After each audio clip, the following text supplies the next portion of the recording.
Yo, what's up mga kabayan? Welcome back sa aking channel, OFW Nonoy. Bali, ang susunod ko pong i-share na video kung paano kumuha ng OEC appointment para sa OEC exemption. Yan po, pag hindi po kayo nakakuha sa online ng OEC exemption, pupunta po kayo mismo sa POEA. Pero kailangan nyo rin po mag-register muna sa POPSBAM e-registration. Yan, login lang po kayo dyan. Kasi kailangan nyo pong, dito po kayo mag-i-schedule ng appointment.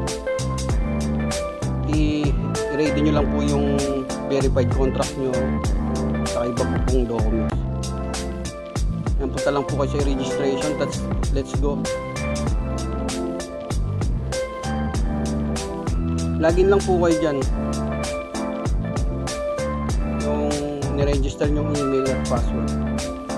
Pag wala pa po kayo, register po kayo dyan. Kahit hindi pa po kayo pabakasyon, mga malapit na kayo magpabakasyon, para naka-ready na po kayo.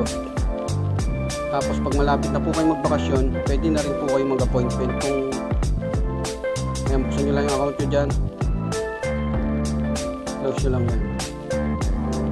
Ayan po yung pinaka-dashboard ng account nyo.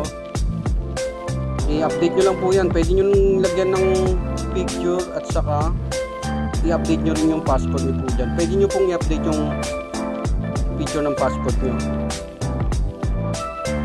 So may separate po tayo na video na nakalaan po dyan.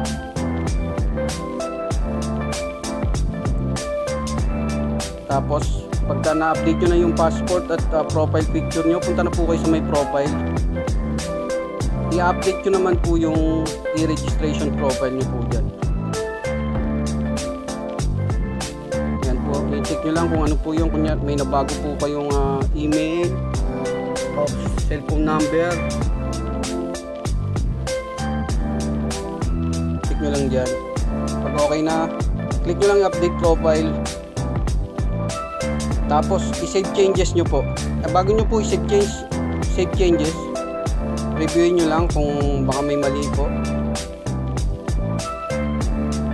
Click nyo yung save changes.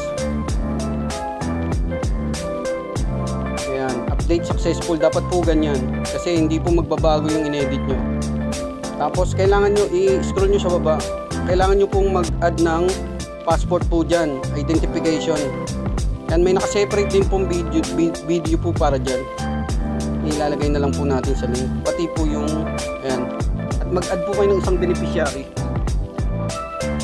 kasi hindi po kayo makapag-proceed eh. Ito, papakita ko po sa inyo. Balik po kayo sa dashboard. Tapos dito sa right side yung balik manggagawa, mag-ano na po tayo ng OEC. Click nyo po yan. Ayan, kasi hindi po yan mag-green pag wala po kayong dinagdag na isang identification at beneficiaries. Tapos click nyo na yung next. Ayan, kung nandyan na po kayo sa POEA online services, balik manggagawa, ilagay nyo na po yung flight date nyo dyan. Siguraduhin nyo pong tama kung kailan po kayo babalik sa abroad. Maraming pong nalilito dyan. Pag okay na, click nyo lang yung next. Tapos ayan, registration details. Ayan, kung ano po yung sa profile nyo, yan din po yung lalabas dyan. Magkakaiba lang po yan dito sa pag sa employment details na po yan. Ayan, katulad po yan, pag change employer po kayo, ganyan po ang lalabas. As ilagay nyo lang po yun sa change employer pag nag-transfer po kayo ng employer. At ilagay nyo lang po yung details kung ano man po nakalagay sa contract nyo.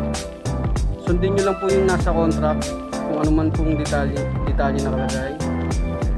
Nakikita nyo naman po eh. Yan, job site, yung contract duration, salary, i-check nyo po dyan.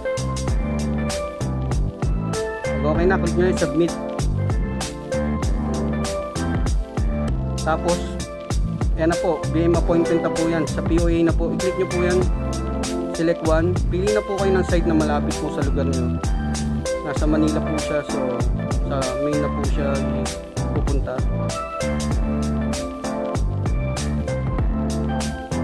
Tapos click nyo yung next. Yan, lalabas na po yung available appointment date. Click nyo lang yung nearest available date.